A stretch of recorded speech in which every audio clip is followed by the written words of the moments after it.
আজ হচ্ছে শনিবার, সকাল সকাল স্নান টান করে সব পুজোর জিনিস রেডি করছি। যাচ্ছি হলো সোনা পাপার নামে শীতলা মায়ের কাছে তেল সিঁদুর দিতে।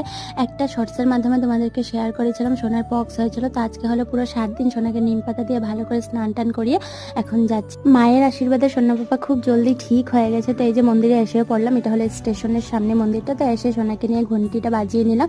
তারপর কলা পাতার আগার মধ্যে 7টা পান 7টা সুপারি লাল ফুল ভালো করে দিয়ে মায়ের কাছে প্রার্থনা করে নিলাম। তো মাকে বলেছিলাম আমি সোনা খুব জলদি ঠিক হয়ে গেলে তোমার কাছে এসে পুজো দেবো। তো মা কথা মতন সোনাকে খুব তাড়াতাড়ি রিকভারিও করে দিয়েছে। সবখানে তেল সিঁদুর দিয়ে এবার শাখা সিঁথিতে একটু পরে নিলাম, যেটা আমার খুব বেশি ভালো লাগে। তারপর সোনা পাপার নামে প্রদীপ জ্বালিয়ে মায়ের কাছে ভালো করে প্রার্থনা করে নিলাম। তারপর চারিদিকে একটু ধূপকাঠি দেখিয়ে ঠিক বা দিকে শিবলিঙ্গটা আছে, এখানে একটু পুজো করে নিলাম। তবে সোনাকে নিয়ে একটু ধূপ দেখিয়ে দিলাম।